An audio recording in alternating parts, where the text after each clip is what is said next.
Mark Tatum, Deputy Commissioner and COO of the National Basketball Association. Thank you so much. It's a pleasure to be here with you all. Dr. Richard Lapchick, thanks for being with us here on R&R on Sports. Thank you for having me. Civil rights icon, Dr. Edwards, how are you today? I'm doing a heck of a lot better than I deserve, I'll tell you that. Sports commentator, Scoop Jackson. Good to be back on with you all. Ken Griffey Jr., how are you today, sir? I'm good. How about you guys? It's R&R on Sports. R&R on Sports. R&R on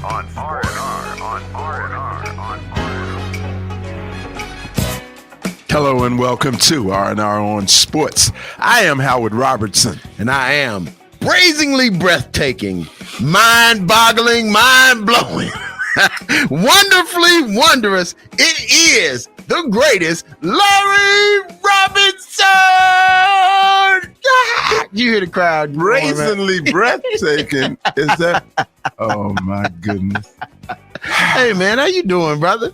I'm doing man, fine. I'm feeling good, man. I am feeling good, brother. That's good. What makes you feel so good? Why? Man, listen, this is Why? This is just a all that's going place. on in the world. Why should you feel good? Because I feel like I know who's in charge. And I know who I am. Oh, listen so now. Therefore, since testify, I know who I brother. belong to, testify, there's brother. no reason Go to ahead. wonder what is going on in the world. Wow. Preacher. Well, let me tell you something. Now touch the neighbor next to you and tell him that, we gonna be all right. Don't just touch the person next to you. Tell five people. Turn around and tell 5 people.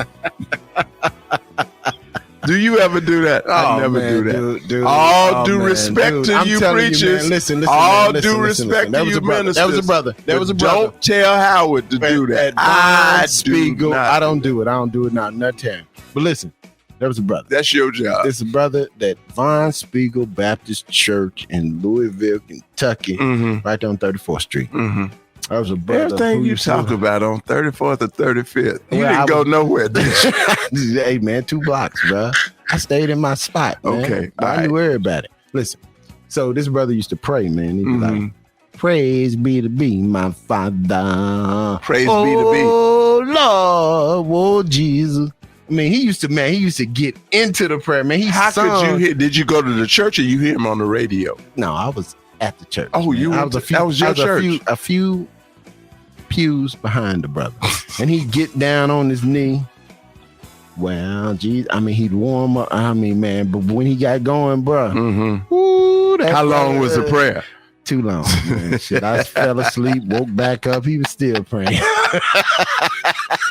Oh, my goodness. Well, all sorts of things are going on. Absolutely. In sports. The NBA, though. What you think? They playing some ball? Love it, dude. They are like playing some ball. Listen, let me say something. I'm going to say it again. I have been so against Michael Jordan after looking at The Last Dance. But I think it takes a certain mentality of an individual to live at that, to win at that level. Man, once again, I want to say it again to the greatest. Man, please forgive me. Please forgive me because you obviously knew what it. Because you did talk crazy. Yeah, but he had to do. You gotta. Because listen. The people that they say are crazy that win. Like I look at what Jimmy Butler's been able to do. I look at what LeBron has probably done it with the most grace of anybody, but he's had his casualties in relationships along the way. I look at Kobe and how he was talked about, and the fact that, literally. He went to the mountaintop 5 times, been to the championship more than that. But I would say that what makes Kobe was his maniacal obsession with improvement, and I think those types of things and forcing that out of your teammates is something that is required to achieve at those levels. And let me tell you what you have to do as a fan, what you have to do as a mature fan. You have to be able to disaggregate, separate personality from performance. Is that the same word? Personality from performance. Listen to me now. And separate. And separate. Yes. Is that the same personality word? From performance. Were you being redundant? Huh? Were you being redundant when you said separate and disaggregate? It's a synonym. Okay, well. Okay, that's what it's called. Okay, go ahead. All right. So somebody can perform at a very, very high level, Like I do. and have the personality of a snail, like you do. No, not like me. I have a glowing personality that's very magnetic. And you got to be able to Very separate the magnetic two. personality. One does not depend on the other. So, listen, we will be back. We got some talk for you. We got some talk. Some talk for you. I got So to don't bring go it. anywhere. We got to bring it, baby. Only here on R&R on Sports. We'll be back after this. Shut your mouth. Talking about Shaft. Riffin' on jazz. When two friends get together to kick it, About jazz, it's called Riffin' on Jazz. catch us riffing on jazz every week right here on your favorite broadcast or podcast platforms. Riffin' on jazz on the KUDZUKIAN Network.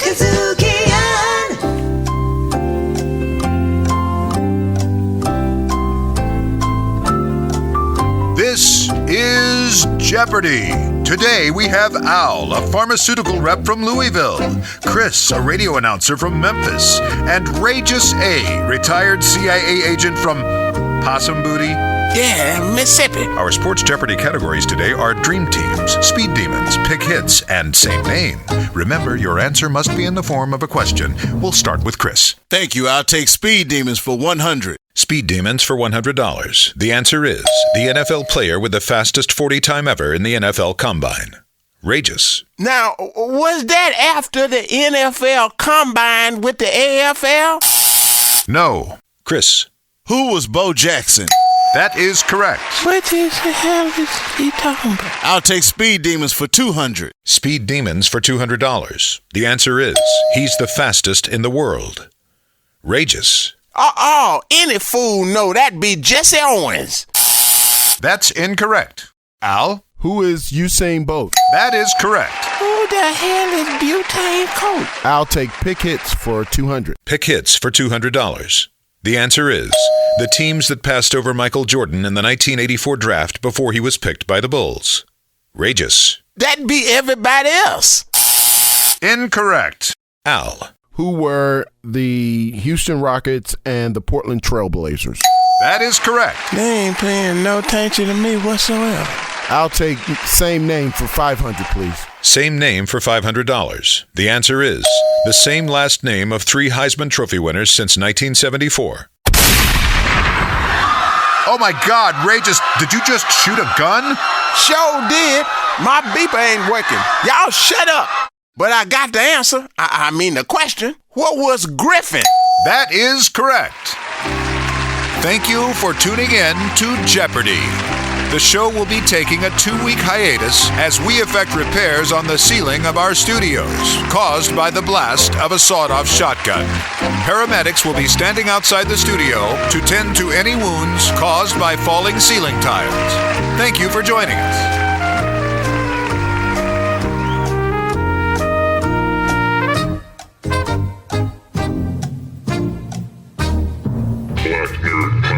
We are on a new network. I heard that. Yeah, For we're on this new network called KUDZUKIAN. I know it's a crazy name. It's like Sounds like kudzu. Right, yeah, which like the is a grass. parasitic flower. There you go. We for the kid We game. killing this game. I am Marcus Seaberry. Okay. I do the Comics Corner, Star Wars, Star Trek, Buck Rogers. All righty.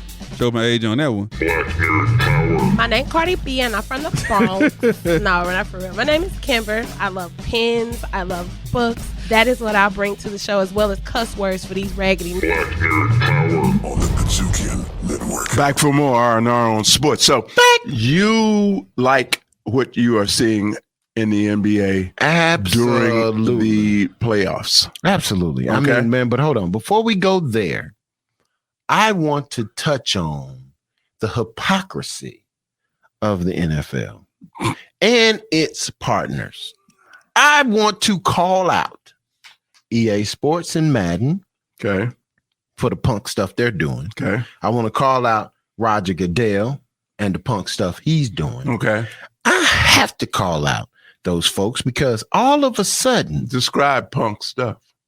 Well, first and foremost, EA Sports has decided that now they're going to put Colin Kaepernick back in Madden 21. Wonder why? Why? He ain't on no team. Wonder why? Why you ain't put nobody else who ain't on no team in the game? Right. So why don't say now? And So you, now and you you want took to him try to off, pimp him. and you took him off for a reason. Yeah, you took him off for a reason. You took him off because he ain't in the league, Right. And then your partners told you better take him off at the NFL. Mm-hmm. Right. Go on, admit it. Yeah, I know. So then you got Roger Goodell that comes on and says, "Hey, man, I think we should have listened to Colin. I was wrong. Sounds guys." like Jimmy Swaggart. I have sinned. I have come short of the glory of the God. Yeah, man. So I don't know. Disappointed in the NFL. Disappointed. But beyond that, I am Your the fact standards that are too high. The fact Your that Colin standards are too Kaepernick's daggone brand high. is shooting through the roof. You talking about a living historical figure for the rest of his life. For the rest of his life, as he walks through life, through the earth, like so let me ask you this question: at this age, at this age and stage of life, if you were Colin Kaepernick, would you worry about ever touching a football receiving a snap from a center ever again? Would you? No. They couldn't pay me enough money to take a snap. He is a martyr. Would your love for the game overcome and overwhelm your sense of I don't need to do that? I don't think so. Because I think he's 4 years older, man. He's 4 years older. Compulsion to show him what and who you still are overcome. I got a lot of respect for Colin. I got a lot of respect for him. I got a lot of respect for who he is and who he's become. If he gets an offer, what do you think he'll do? I hope he doesn't take it. What you hope he doesn't take? I hope he doesn't take it. I think tell him to go straight to hell. I think he should. I would second that emotion. I second that emotion. See, listen to you. See the singing got you, brother. See the singing got you, brother. See the singing got you. Time of devotion. Anyways, good smoky tune. So I just want to know. Yeah, man. Because I don't want him to. I don't want him to get back on the field. I would ask that. I ain't watching no NFL. No, I would ask that to any fan who has strong feelings about what happened and what he should do, because that could very well be an option. Because let me tell you, let me give you a little scenario, here. Given that this season is going to be unlike any season and with no profit whatsoever. Right. Okay. Right. Coming out of this season, unlike any season they've ever experienced in the NFL. Next year, 21, 22. Yeah. They're going to be looking. I mean, if things are back to some degree of normality, they're going to be looking for draws, and teams are going to be looking. So it's not far-fetched or out of the question that he might not get a chance to go back. And the question is, what will he do, and how will the fans receive it? Would you feel betrayed? Would you feel betrayed if he did take a deal? Master Howard. Dang. Okay, I feel you, brother. Would you? How'd you feel? I still wouldn't go. I still wouldn't support. However, I could see that happening. I could see him, and the reason I would hope that he wouldn't allow himself to be utilized as a prop in that manner, because that's how I would look at him. I would look at him literally as a prop. Why? As a gate drawer. Why? They're going to give him an opportunity to play basketball, play football. 5 years. Which he dearly still loves and probably misses. So why would you call that a prop? Well, I'm thinking they definitely use him as a prop. They use him as, they might as well put the bobblehead out there. Come to the game. A bobblehead can't throw touchdown passes. No, but I'm saying that, and he may not he may not at that period in his life because he is 5 years removed from the game, going on 6 years being removed from the game. So to me, that is really setting him up to fail and to ruin his brand. I think for the rest of his life. How long it's been? Man, it's been 4. So you go another year. That's 5 going on 6. Wow. Because we're 4 going on 5. So another year. It shouldn't happen this year. I mean, Right. even if it did, he did get off. I wouldn't the thing go this is, year. man, I think it damages his brand. Now, if he feels he's in a situation where he can win a Super Bowl or something like that, that might be enticing enough. However, I still say, man, keep your ass home. Okay. So, that's what I said. We talked a little bit about basketball. Bucks are gone. Is Giannis exposed, man? Is Giannis exposed? Is he now not all that he is cracked up to be? If so, I got a question to ask you. I mean, to me, the answer is no, because I don't hold them to super star or human standards. Okay. I never do. Really? I don't expect that. No. Okay. Well, here's what I say. No, Giannis is not exposed. Giannis is learning the game. Yeah. Giannis is learning how to be a superstar. Giannis is still 20? He's under 25. Right. He's under 25. Right. I don't know exactly how old he is. You can check me on that. Get the fact checkers. But he is at a point. He's going to be playing the game at least for another 10 to 15 more years. 10 to 15 more years. That brother has got a lot of winning. And besides that, if he can, barring injury. And besides that, anybody who can yet prevail in this year, I got a quick question. Season, with all of these distractions, with all of this craziness and madness and chaos, anybody who can yet prevail and keep their heads on straight, and it not affect them. No, I don't think he's exposed. All right, so listen. Shout out to John Morant. The fact that he is the rookie of the year. Yes. Congratulations to his young family. Man is special. Dad T. Congratulations. So listen, got one question. Does the Greek Freak stay in Milwaukee beyond this year? Good question. I'd say yes. Okay, cool. I'm gonna leave it at that. I'd say yes. All right then. All right. Man, we got a good show. Oh man. Listen, we got a great guest. I want them to mute your mic. Mute my mic. Now. What you talking about? You should not have anything to say to this brother. Wait a minute. We have got the greatest track, because you don't know nothing about track. What do you mean I don't know nothing about track, man? Track athlete. Did you run track? I actually got a pen for my letter. When you were in the 5th grade? I stole it from another track star. For your letter, to stick on your letter. School. Yeah, they don't know nothing about that. They don't know nothing about that. I used to had a little bat and had to put it on there. Yeah, otherwise, it was going to fall off. Yeah, that's right. We have got one of the greatest track athletes of all time, Renaldo Skeets Nehemiah, right here, only on R&R on Sports. He will be up. I think we will be back. Wait a minute, listen. Is Renaldo Nehemiah a gold medalist? That's the question. No. I think he is. No, he never won a gold. He is a gold medalist. He never won a gold medal. Bull. He's a gold medalist. Watch, we're going to talk Y'all about stick around. Is it worth it? Let me work it. I put my thing down, flip it and reverse it. It's your primitive is why No, and I'm not alluding to the president being a nut. I really am not. No, you're not alluding to it. You're saying it, basically. And I'm not comparing him to Hitler or Mussolini, but you had these people who were homegrown. So why'd you even bring him up? Okay, I'm going to let that go. Go back. Go ahead, Cornell. I mean, this is really getting fucking. I don't want to call the president a nut. No, that's why. And our personal friends. You don't want to. I've been to the Trump Tower and I've had my golden shower. Oh wow! Go ahead. Wow. Funking up your airwaves and jamming the good information in your ear. Once again, it's Funky Politics.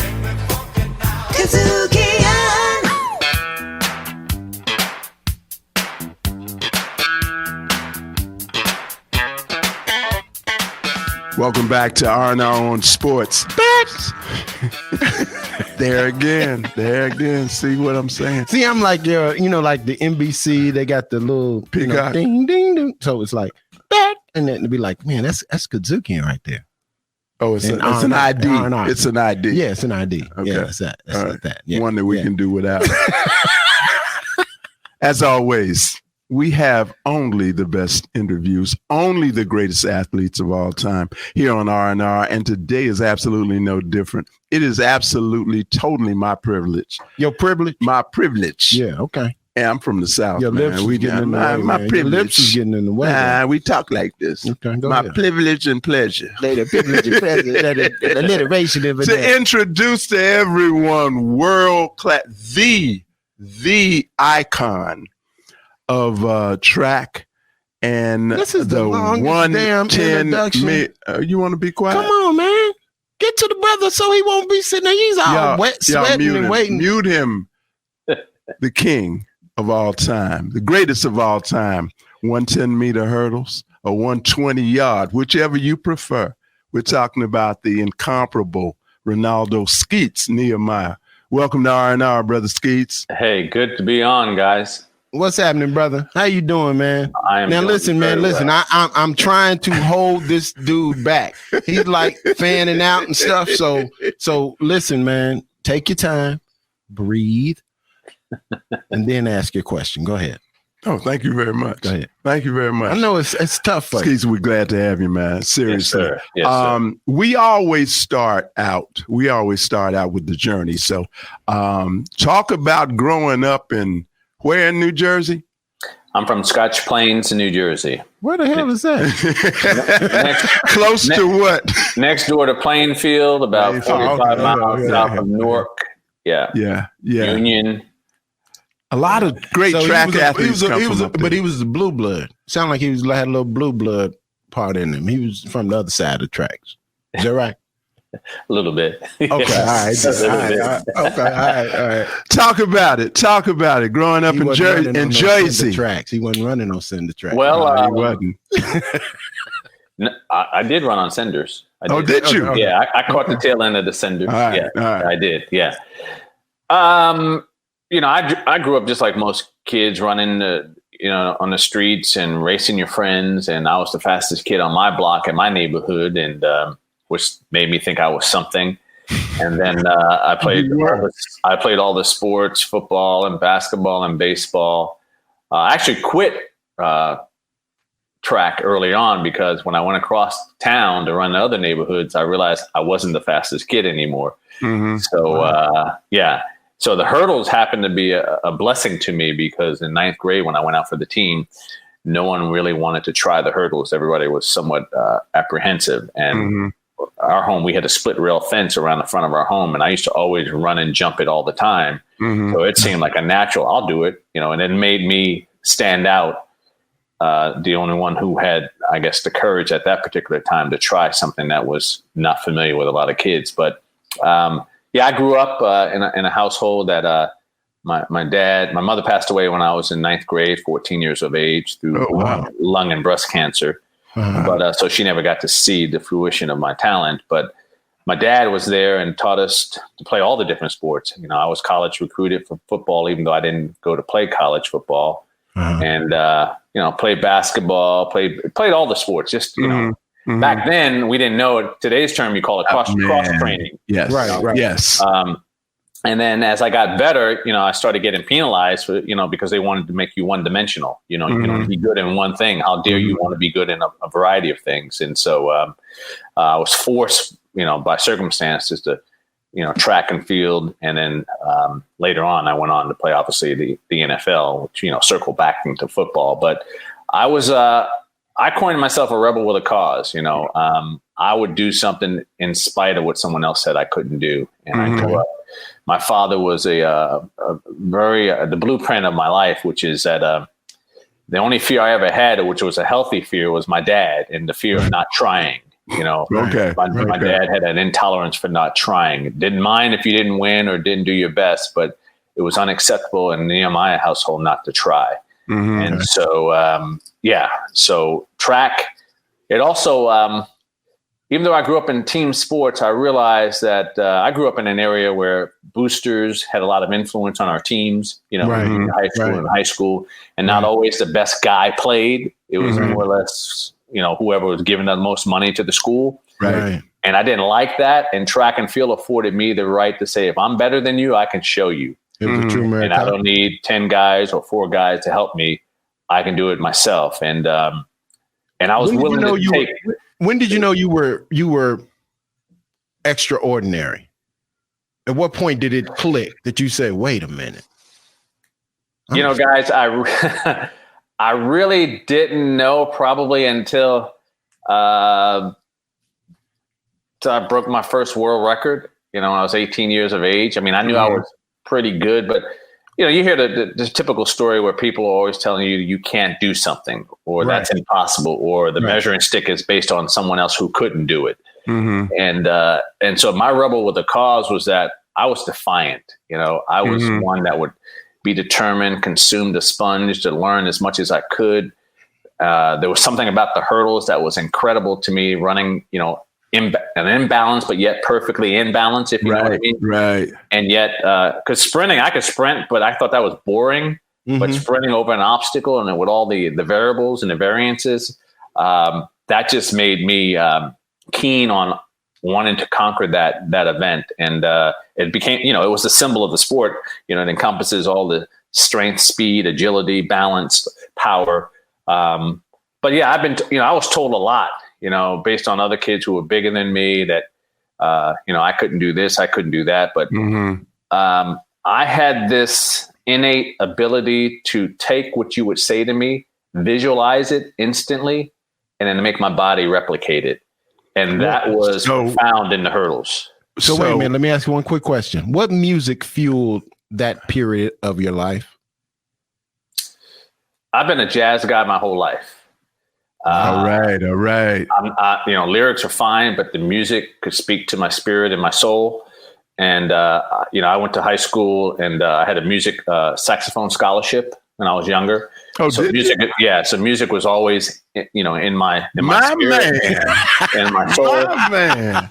So, people ask me, hurdles and sax. What kind of music did I listen to when warming up? And it was jazz, R&B jazz, instrumental jazz. It didn't matter. It was something that could just fill my soul and my spirit because I could hear every nuance of the instruments that were playing. Right. And so in hurling, you have to be aware of everything that's going on all the time and yet still be in control of it. And so that spoke to me. So I got a couple. Obviously, I got a lot of questions. But look. So wait a minute. No. Hush. Mute his mic, please. Wait a minute. So, look, I ain't going to get to participate? Not anymore. You already did. It's over. It's done. All right. So look. Talk about this. Talk about, they got a series, they got these movies called the Fast and Furious. Is this like a book? No. They got these movies called the Fast and the Furious. For you, Ben Diesel would be the Fast and the Flawless. You over a hurdle is amazing. You are my question is that training? Did you have a serious coach? Hurdles coach in terms of training, or is that natural? It's a combination of both. One, I was in love and enamored with the event. And then 2, my coach always told me to be like a dancer, become one with the hurdle. And so to embrace the hurdle. And 3, and most importantly, I had 3 of the most, not including my high school coach, 3 of the most brilliant hurdle coaches that lived in the state of New Jersey. Rod Milburn's coach. Rodney Milburn. Yeah, Rod Milburn, my idol. His coach, Dick Hill, lived in New Jersey. Wilbur Ross, who wrote the Hurdler's Bible, who's touched every great hurdler known to man, lived 45 minutes south of me. And then Russ Rogers was the coach at Fairleigh Dickinson, then Essex Community College, Fairleigh Dickinson. So when they heard of me in 9th grade, my coach, Gene Poquette, realized his limitations. So he sought them out. And for days and weeks at a time, I'd have 3 of the greatest hurdle minds watching me develop and teaching me all the nuances and intricacies of hurdling. So I always tell people I had an unfair advantage. 1, I had this innate ability of this love affair. And 2, the visualization asset that I had. And then you have three brilliant minds alongside of me, molding me and teaching me the nuances of the hurdles. And so all I had to have is the desire and the passion coupled with their expertise. And I think, and through maturation, the rest would be, as they say, history. And so I embraced it. I wanted to defy everything known to man if I could. And I didn't know what that meant. I just meant beating myself. I was right. It had nothing to do with anybody else. I understand that you started running 42-inch barriers in high school. Well, yes, I ran 42. I even ran 45s in practice, just get used to it. And in my dual meets, in preparation for conference championships and state championships, Coach would have me run 42s in the races against everyone else who was running 39s. Oh, really? Yes. And I didn't like that because I did not want to be at a disadvantage. But I hated losing more than anything. So I was like, okay, so you're going to put that up against me, 42s? Okay, I'm going to show you. And I would embrace it. And that was the rebel in me. You're not going to deny me. Oh, my goodness. Wow. This is our own sports, man. And we doing it as we normally do. I'm telling you. We here with the great Renaldo, Skeets, Nehemiah. I am glad that you talked a little bit about what made you love the race. Because when you think about it, it's most amazing. And it's not a race that most people understand. Most people think it's about clearing the bat. It's about please don't say jumping hurdles. I will backhand don't you. Say that. See, you hear that? Hurdles that jump don't win. It ain't jumping hurdles? That's what I thought it was. So listen, man. There's a couple things I want to know when we come back. Okay, yeah, because we got to go to break. Because, I guarantee you, when he played in NFL, it was one moment he was like, what the hell was I thinking? He's not going to admit that. But the great Renaldo, Skeets, Nehemiah. Right after this. On sports. Right after this. Let me do my job. That's not your job. You don't do that. I do that. Oh, okay. All right.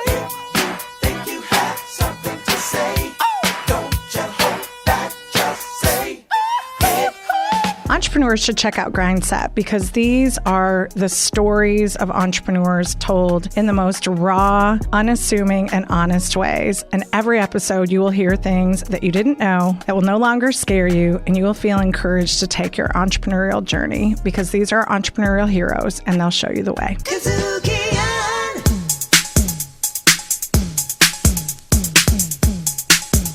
Welcome back to R&R on Sports. That's good. That's real nice. That's real nice, Larry. You did that very well, man. I appreciate you coming to respect my capabilities. Yeah, man. Especially the little vibrato and falsetto thing. Yeah. You got. Want me to do it again? The falsetto fetish that you got. Wanted to be Smokey Robinson all your life, didn't you? What's wrong with that? Nothing. Tears of a clown. Please. So, oh man, I appreciate you talking about what made you love the race, man, because I can relate. It's dude, you can't relate. Yes, dude, I can. You went as far as the intramural squad at the local middle school. You ain't ran hurdles no more than that. I can relate. I was a gold record holder. Listen, man, stop. I was a school record holder. I want to know, how did it feel to train for 4 years? 4 whole years. How many days is that? I know you don't know, do you? So listen, about 1,200 days. About 1,200 days you train to go to the Olympics and then learn that you can't go. What were the thoughts that went through your head? How did that make you feel?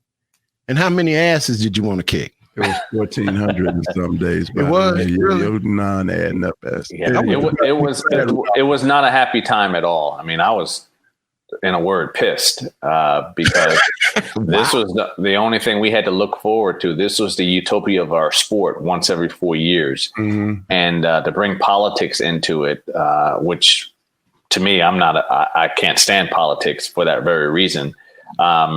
But then what even made it worse was when they allowed the Winter Olympians to go. And as we all know, the Miracle on Ice, and they beat the Russians and all that.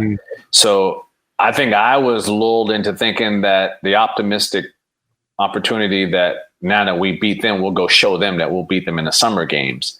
And at that time, I had a hint of bias in me when it came to what the Winter Olympics represented, which was white America, and what the Summer Olympics represented, which was more black and brown America. Right. And so that really enraged me. Wow. And I also knew that it wasn't going to end there, because there was talk of retaliation for the 1984 Olympic Games. Right. So the thought of training another 4 years and then have those games be tainted in some way or form, it was very easy for me at that time when the Niners came knocking to say, hey, maybe I should go there, because remember, I was still an amateur. So we still weren't making money. It was just running for a gold medal. So the 49ers, I've told people, they saved my athletic career at that point, because I had just graduated from the University of Maryland and quite frankly needed a job. Running, getting my name in the paper, getting a medal was nice, but it wasn't going to pay bills. So the Niners allowed me to not only get paid for my talent, but continue to be an athlete at that high level. Okay. So now that makes a whole bunch of sense. But I still got to ask the question. When was it that hit? When you went across the middle, or when you had to do some kind of drill? When was it that you said, this is crazy as heck? Let me get out of here. So it wasn't so much, I played football in high school. And I was a quarterback, and I was recruited around the country. But I graduated high school. I was like 5'9", 155 pounds. So I just knew I wasn't big enough. I felt I wasn't big enough to play in college. So I chose to run track. But it wasn't so much, and when you have Ronnie Lott and Carlton Williamson, we got 4 All-Pros as defensive backs. Right. And Hacksaw Reynolds and all these Fred Dean's Hall of Famers on my team. You practice against them. Right. I told everybody if I could make it through practice, the game was easy because these boys were serious. I bet. But it was a cumulative effect. It wasn't so much it was breaking down of my body, which I was so in tune with. In practice and running, if you feel something in your hamstring, that's the end of practice. Right. That's it. And you get treatment and you wait and you kind of ease your way back into it. The machismo attitude in pro game is that, you got to know the difference between injury and pain. And I remember telling Bill Walsh when he said that to me, I said, Coach, they're the same. They're the same. And he goes, no, you can play with pain. You can't play with an injury. And that didn't compute to me. So as I started getting injuries over the course of my career, getting knocked out, having knee surgery, arthroscopic knee surgery, busting my elbow, dislocated fingers, fracturing the top 4 of my teeth when I got speared, when I got knocked out. Whoa. I started putting into summation, wow, I trained my entire life to be in tune with everything about my body. Right. And it is going through the toilets right now. So it was that realization that, wow, I was the world's greatest hurdler. And man, I am literally getting maimed, over the course of this. But those were the options that I was facing. Right. I wasn't fearful of it because I chose to do it. I had some familiarity with it playing in high school. But it was just that realization to which I was like, okay, you might not ever be physically the guy that you used to be as a hurdler, but this is America's pastime, football, and it's a violent game, and they do try to hurt you. That had to be psychologically damaging too, because the hardest thing that you hit was a hurdle, banging against a hurdle and whatnot, and you go from that to Ronnie Lott, to Ronnie Lott. Somebody 200 pounds at full velocity coming at you, who didn't mind hurting themselves to hurt you. Oh no! Kamikaze is the word. Right? Yeah, crazy. Ronnie Lott used to say prior to a game to the team, leave a piece of yourself on the field today. And he meant that literally. And I remember hearing that and I go, who does that? Who says that? Oh, my goodness. But they were the greatest teammates that I've ever been around. I'm still friends with so many of them today. But, and so many people, I couldn't have gone to a better situation, first and foremost. The 49ers were just coming into becoming a dynasty when I arrived. You won a Super Bowl, right? You got I won a Super Bowl in '84. You still got your ring? I do. Yes, I do. Okay. And it's right behind me, actually. So I just my frustration with the Niners was a blessing and a curse. Bill Walsh happened to be a fan of mine prior to coming to the Niners. I did not realize the significance of that. And Bill said to me, when I got knocked out my second year, the Atlanta Falcons, Bill met with me and he said he never wanted to see that happen to me again. I was the world's greatest hurdler, and he could not have me get maimed in this game. So that altered the course of the next 2 years that I played with the Niners. So Bill would, like, if I was having a good game, Bill would take me out just to kind of humble me and put my feet on the ground and say, okay, now watch and not overexpose me. Or it became very known to everybody that when we played on artificial turf, I'd play 80% of the time. When we played on grass, I might play 15, 20% of the time. And I remember coming to the coach and say, Bill, why am I playing more on turf than grass? And he'd say, because on turf, you're way faster than everybody. And I said, Bill, if I'm faster than them, period, it doesn't matter what the surface is. But the grass could give way. Things could happen with the grass. Right. And he thought I had more sound footing on me because I was so fast and cutting that he just he was like a surrogate father to me, quiet as it's kept. And he was always protective of me. So it didn't matter if I was having a hot game. One game I had 6 catches, 125 yards. He would pull me out. He didn't care because he just felt that one extra exposure could be that one time that could be it for me. Because remember, when I was playing, the game is vastly different back then than it is today. So I mean, today you can stand up like a statue. You can run across the middle because you can't get speared. That wasn't around. LT and those guys would take you out. Right. This is R&R on Sports, and we're speaking with the great Renaldo Skeets Nehemiah. So when you started, and now I know the guys on your team, I know you came to love them and whatnot, but question is, in practice and particularly against competition, other teams, you think they had it in for you? It was tough. Remember, my first year, 1982, was a strike-shortened year. And I had just signed a 4-year guaranteed contract. Whoa. Wow. So while we're in a walkout. Somebody who did not play college football. And I didn't play college football. I'm coming in there, and while we're on strike, I'm still getting paid. So that really peeved certain guys. And guys were coming at me in practice. I mean, all the time, gnawing at my head, just making comments to get in my head. Yeah. And it was annoying. It really was. But, but you can't be the best in the world and not be arrogant. So my internal arrogance said, I've been all around the world, and it was me against 7 other people. Half the time I couldn't even understand what they said. and I stood the test, and it was me against them and all these other fans who I didn't know. And so when I came to the Niners, my arrogance said, well, I need 10 guys to help me. So I can't do my thing until, the line blocks for Joe. He gets the right defensive call. He throws the ball right. And then once the ball is in the air, then I'm on display. So I felt I had a great supporting cast. Right. And think about it. These guys have all been either All-Americans in college or and had to be, high draft choices and all Absolutely. that. Right. But I would come to this team and I couldn't believe some of the insecurities that these guys had compared to me. I was a guy that didn't even play. What are you worried about me for? Right.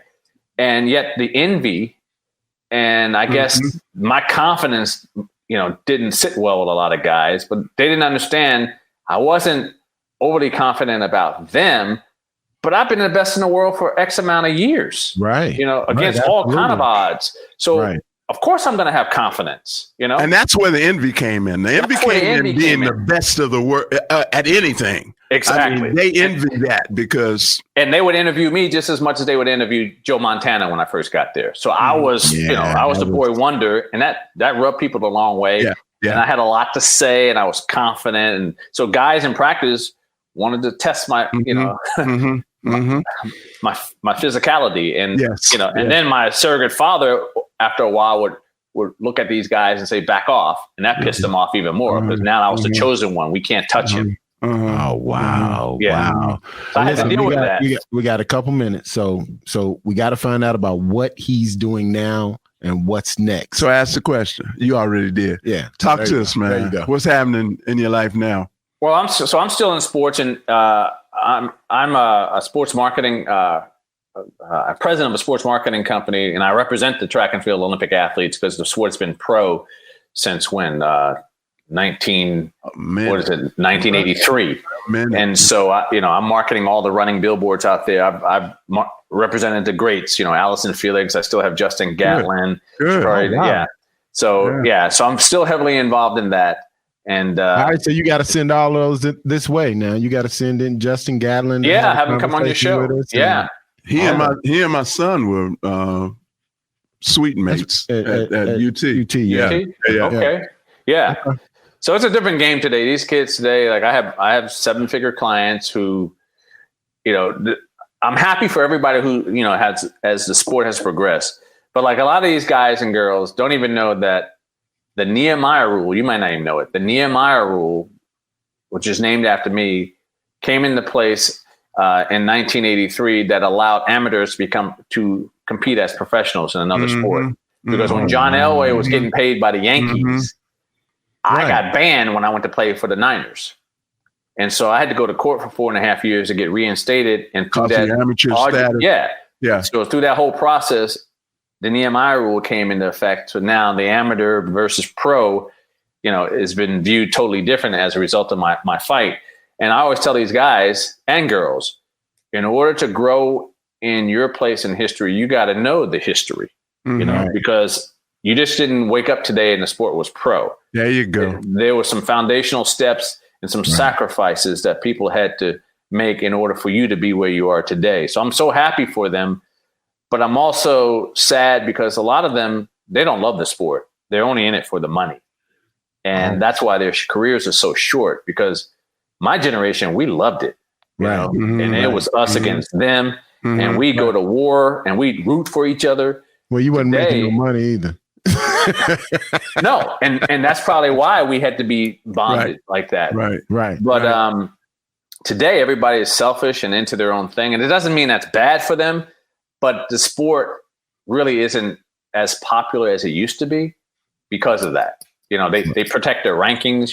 Greg Foster and I ran almost weekly. Right. We were at each other's throats. Today, they kind of protect their rankings. They only run at the championship. So you might see them race each other 2 times a year. I'm not hating on that. It's just a matter of I don't see the camaraderie across the board. With everyone. So I'm always saying, man, you guys, you don't act like you love this sport. You're only in it for social media and what you can get out of it. What are you going to put into it? What are you going to leave? Because if all someone has to say about Renaldo Nehemiah is that I was a great hurdler and they end the topic, then I didn't do anything. I want them to say, well, what else? He did this, he was doing that. We speak about him in glowing terms. And just so you know, because you called me a gold medalist, I never went to the Olympic Games. I've never been to Olympic Games. I'm an Olympian in 1980, but I've never marched into an Olympic stadium as an Olympian because in 84, I was playing with the Niners. But to this day, I have to correct people when they say Renaldo Nehemiah, gold medal winner, because I did so much that they had just assumed I was a gold medal winner. Yeah. And I said, that's a compliment. So you got a medal. Didn't you get a presidential medal or something? I have it behind me. I have Jimmy Carter's little symbolic gold medal. But I know it doesn't compare. Yeah. But my point is, a dear friend of mine, Roger Kingdom, is a 2-time Olympic gold medalist in my event. Yeah. And I'm more known than he is. Yeah. See what I mean? Yeah. So you have to transcend your sport. And you have to do something that captivates the imagination. So because we only had our sport, we didn't have social media and all this stuff, my fan base is strictly off of the eye test, what people saw. Right. In my day, it was Tom Hill. Yes, Tom Hill was the king of the hill in my day. Yes. I looked over. We were in a heat at Madison Square Garden. I looked over there about fainting. You was in the stands. I'm going. No, I wasn't in the stands. You were saying you had to go. You was starting it up. No. I had skills, man. I mean, Skeets, listen, man. You made me want to go back and relive my track days. Shut up. By the time I wish I had seen you before I got out of college and got a wife and some kids and you had a real job. Because you wouldn't have ran. We appreciate you being here. I enjoyed it, man. This is like being in the Cosa Nostra, baby. You know, when we pick up the phone and call, you got one word answer. He ain't even been yes, sir. He ain't even been to Olive Garden trying to talk about somebody Italian, Costa Nostra. And he's from Jersey too. Yeah, that's what I'm talking about. We'll be back. We appreciate having you, man. We'll be back for more R&R on Sports right after this.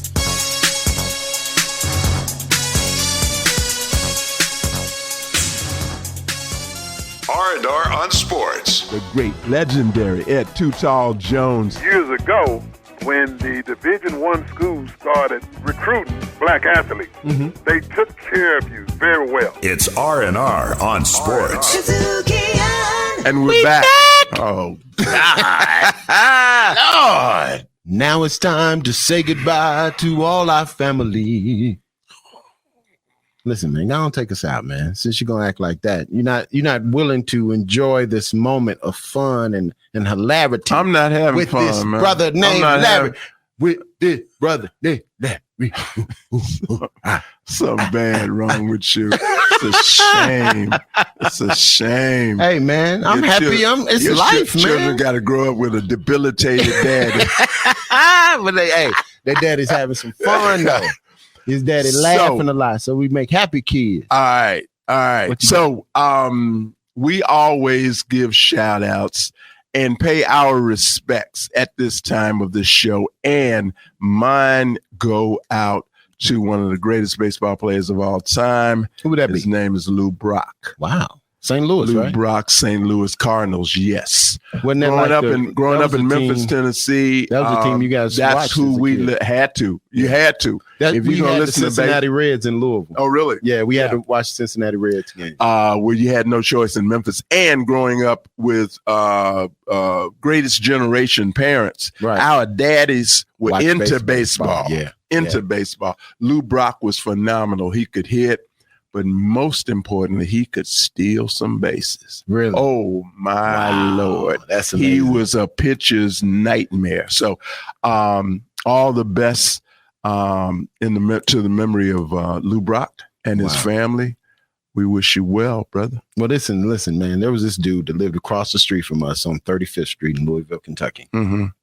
And I learned about Lou Brock. Mm-hmm. And I also learned about Johnny Bench and Joe Morgan and those guys, and Pete Rose and so on and so forth, because we had to listen to the Cincinnati Reds. So that's how I learned about Lou Brock, because it was always a big deal when St. Louis Cardinals played the Cincinnati Reds. Johnny Bench could throw your butt out sitting down. Oh, yeah. He was a bad boy. So listen, so shout out to Mr. Bob Taylor from 35th Street in Louisville, Kentucky. Now, my shout out. All right. I got a young one. Go for it. These young people have made me so proud, man. These young people, man, that the protesting and really standing up for the rights of everyone, equality. And when someone puts their popularity from sports on the line, I have to give them a special shout out. Okay. So you go in the line of Colin, LeBron James, and I want to go in another direction as far as tennis. Okay. Naomi Osaka. That young lady is really, she shut the industry down. She made tennis stop for one day. She said, I'm not playing. Let her know how much power she has, man. And she has used that well. And I think we're looking at a young warrior, really impressed with her and want to give her some love and light. I think she's got keep on pushing. I think she's got like 7 different masks that she with Brianna Taylor, Ahmaud Arbery, and Trayvon's mom and Arbery's his dad. Reached out to her and made a little video call to her, man. It's very powerful. So kudos and shout out to Naomi Osaka. Keep doing what you're doing. Young lady. That's exactly right. And we're going to try to keep doing what we're doing. Listen, if you want to get R&R on Sports at any time of the day or night, if you just happen to miss a part of this episode, I want to hear it again. Tell them what to do. Well, listen, man, you go to the KUDZUKIAN app. You can download it on the iOS, the App Store. And then on the Google Play side, You also have How Google you Play spell on Kuz- Android. How you spell Kudzukian? KUDZUKIAN. All right. You put that in. KUDZUKIAN. And I guarantee you it'll come up because ain't nothing else in there like that, remotely like that. It's going to come up. So we got a lot of good stuff on that, though. Always. With that, we're going to say y'all take care of yourselves and take care of each other, most importantly. I'm Howard Robertson. And I am the great one, the marvelous one, the fantastic one. Okay. Larry Robinson, everybody. Have a thought wonderful remainder of the day. Peace. I thought you were going to say something like the constipated one. You've been listening to a little R&R on sports, written and produced by Howard Robertson, Larry Robinson, recorded and mixed in Memphis, Tennessee.